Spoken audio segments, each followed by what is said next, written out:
दोस्तों आज के वीडियो में आज उत्तर प्रदेश के प्रमुख उत्सव और महोत्सवों के बारे में देखेंगे। पिछली वीडियो हम मुख्य रूप से विभिन्न मेलों के बारे में देखा था, तो आज की वीडियो में हम जैसे कि ताज महोत्सव है, कपिल महोत्सव है, लखनऊ महोत्सव है और भी जैसे महोत्सव हैं जिनको आप देख सकते हो। वाराणसी महोत्सव है, त्रिवेणी महोत्सव है, कजली महोत्सव है, सैफई महोत्सव है। तो इनके बारे में हमको डिटेल से पढ़ना है और ये देखना है कि ये कहाँ कहाँ मनाए जाते हैं और इनका उद्देश्य क्या क्या है। तो चलिए दोस्तों शुरुआत करते हैं शुरुआत से। तो यहाँ पर सबसे पहला दिया हुआ आपका ताज महोत्सव। तो ताज महोत्सव में क्या है? ताज महोत्सव मुग़ल काल से बनाया जाता है और ये साल में एक बार और ये 10 दिन तक चलता है। आपको इसमें याद रखने वाली बात ये है कि इसको आप 10 दिन तक मनाते हैं और ये 18th एंड 19th सेंचुरी में जो मुग़लों के दौरान विभिन्न प्रकार की आर्ट्स थी, कलाएँ थीं, विभिन्न संस्कृतियाँ थीं, उनको दर्शाने के लिए इस ताज महोत्सव का जो है कि आयोजन किया जाता है। इसके अलावा ये भी दोस्तों जो कंपिल महोत्सव है ये भी बहुत इम्पोर्टेंट महोत्सव है, क्योंकि जो कंपिल नगर है ये फर्रुखाबाद के ज़िले में स्थित है और ये बहुत ही पुराना जो है कि शहर है। इसको माना जाता है कि ये वाराणसी के से पहले भी एक बहुत छोटा जो है कि नगर रहा था और ये माना जाता है कि जो 30th ध्यान रखिएगा, जो 30th आपके जो गुरु थे उसके जैन धर्म में जिनका नाम है ब्रहलान बिमलनाथ थे, इनका जन्म स्थली भी कंपिल मानी जाती है। इसी वजह से यहाँ जैनियों के मंदिर में किया जाता है। जैसे कि यहाँ पे रामेश्वर नाथ हैं, कामेश्वर नाथ हैं तथा जैन लोग हैं मुख्य रूप से पूरे भारत के, यहाँ पर कंपिल महोत्सव पर आते हैं, क्योंकि उनके जो गुरु थे 13वें गुरु बिमलनाथ, उनकी ये जन्मस्थली मानी जाती है। इसके आगे आता है दोस्तों आपका लखनऊ महोत्सव। जैसा कि आप जानते हैं लखनऊ नवाबों के शहर के भी नाम से जाना जाता है, तो लखनवी नवाबी अंदाज है उसको दर्शाने के लिए ये जो है कि किया जाता है। अवध के जो परंपरागत लोक नृत्य हैं, वैभव है और यहाँ की जो भी नज़ाकत है, किस प्रकार से जो है कि नवाब रहते थे, उसको दर्शाने के लिए यहाँ लखनऊ महोत्सव आयोजित किया जाता है। ये कबीर महोत्सव है, जैसा कि आप जानते होंगे कबीर का जो है कि जन्मस्थली थी यहाँ पर जो मगहर थी, तो कि यहाँ पे जो है कि इनका जो है कि आयोजन किया जाता है। संत जो है कबीरदास के जीवन चक्र से संबंधित जो भी चीज़ें होती हैं उनको यहाँ पे दिखाया जाता है।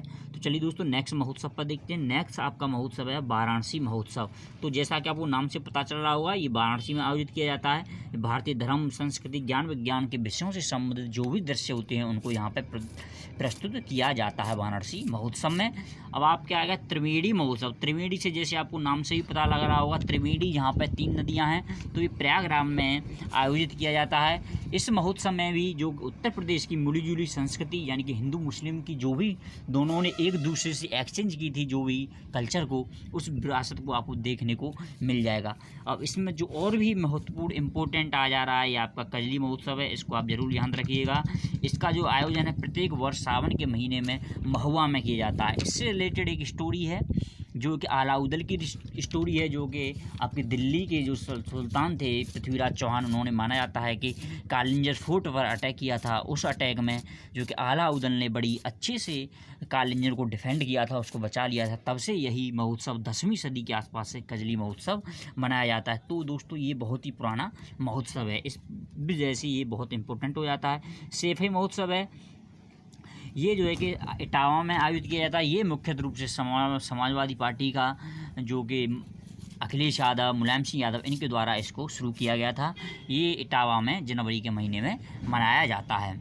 तो आपको दोस्तों मुख्य रूप से पुराने जो उत्सव हैं उनको आपको ज़रूर ध्यान रखना है। जैसा कि पुराने उत्सव में आपका कन्नौज उत्सव आ जाता है। ये जो है कि आपको पता ही होगा कन्नौज हर्षवर्धन की राजधानी रही थी। ये हिंदुओं की सबसे बड़ी जो है कि फोर्ट माना जाता है और कहा जाता है कि हिंदू राष्ट्र की ये जो है कि कभी जो है कैपिटल रही थी कन्नौज। तो इस वजह से प्रतिवर्ष कन्नौज में जो है कि ये उत्सव मनाया जाता है। प्रयाग महोत्सव तो आपको नाम से पता लगा होगा, ये प्रयाग में मनाया जाता है। जो यूपी गवर्नमेंट है उसका संस्कृति मंत्रालय द्वारा इसको मनाया जाता है। इसके बाद आता है राम बारात महोत्सव। तो राम बारात महोत्सव ये प्रत्येक वर्ष भाद्र पद पूर्णिमा से अश्विनी माह की अमावस्या तक आगरा में मनाया जाता है। इसमें भगवान श्री राम की जो है कि बारात के तौर पर झांकियाँ निकाली जाती हैं, जिसको बड़े दूर दूर से लोग देखने को आते हैं। सरधना महोत्सव, ये भी बहुत इंपॉर्टेंट है। सरधना एक जगह आपकी मेरठ में स्थित है, तो ये राज्य सरकार के द्वारा यहाँ पर सरधना महोत्सव का आयोजन किया जाता है। तो इन सब को आप दोस्तों ध्यान रखिएगा। मुख्य रूप से जिनके नाम है वो तो आते नहीं हैं, लेकिन जो है कि आपको जैसे कि लठमार होलिका महोत्सव है, तो ये पूछा जा सकता है कि लठमार में क्या होता है कि औरतें अपने पास एक एक लाठी लेती हैं और जो है कि पुरुष होते हैं वो अपने को डिफेंड करने के लिए एक दूसरा जो है कि ढाल ले लेते हैं, और जो है कि औरतें पुरुषों पर जो है कि उस लाठी से प्रहार करती हैं, उनसे वो बचने का प्रयास करते हैं। इसी प्रकार से लठमार होलिका उत्सव बरसाना एवं नंदगांव में जो मथुरा में स्थित हैं, फागुन के महीने में जब होली होती है उसी दौरान मनाया जाता है। इसे भी देखने के लिए दूर दूर से विदेशी पर्यटक आते हैं।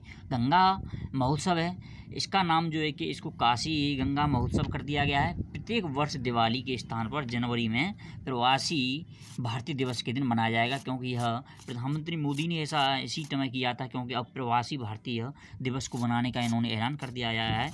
इस वजह से जनवरी में ये प्रत्येक साल मनाया जाता है, और ये अब वाराणसी में मनाना शुरू हो गया है। गंगा भी जो है वाराणसी से निकलती है, तो इसको गंगा महोत्सव भी कहते हैं। कभी काशी गंगा महोत्सव हो गया, अभी वाराणसी महोत्सव हो गया है। कल्की नहीं, ध्यान रखिएगा, कल्की महोत्सव है।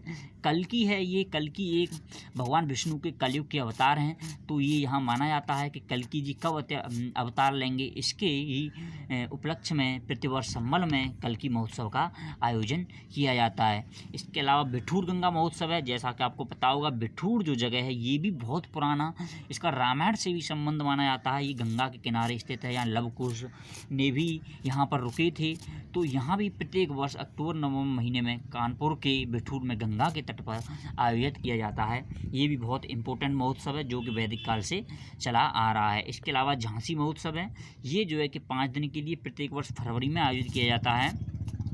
यह एक आयुर्वेदिक महोत्सव है, क्योंकि यहाँ पे आयुर्वेद से संबंधित बहुत सारी चीज़ें दिखाई जाती हैं। अब का वाटर स्पोर्ट्स फेस्टिवल आ जाता है। इस फेस्टिवल का आयोजन प्रत्येक वर्ष फरवरी माह में राज्य सरकार के सहयोग से प्रयागराज यानी कि इलाहाबाद में किया जाता है, क्योंकि यहाँ पर विभिन्न प्रकार के वाटर स्पोर्ट्स किए जाते हैं। जो नाविकार हैं वो अपनी अपनी विभिन्न प्रकार की स्किल्स को दिखाते हैं, इसलिए इसे वाटर स्पोर्ट्स फेस्टिवल कहा जाता है। धन्यवाद दोस्तों। यदि आपको वीडियो पसंद आए तो आप हमारे चैनल को लाइक कर सकते हैं और सब्सक्राइब भी कर सकते हैं, और यदि आपको कमेंट हो तो उसको कमेंट डॉट बॉक्स में पूछ सकते हैं। और आपको इसकी PDF आपको हमारे जो है कि टेलीग्राम चैनल अल्फ़ा टेक्नो पर भी प्राप्त कर सकते हैं। धन्यवाद।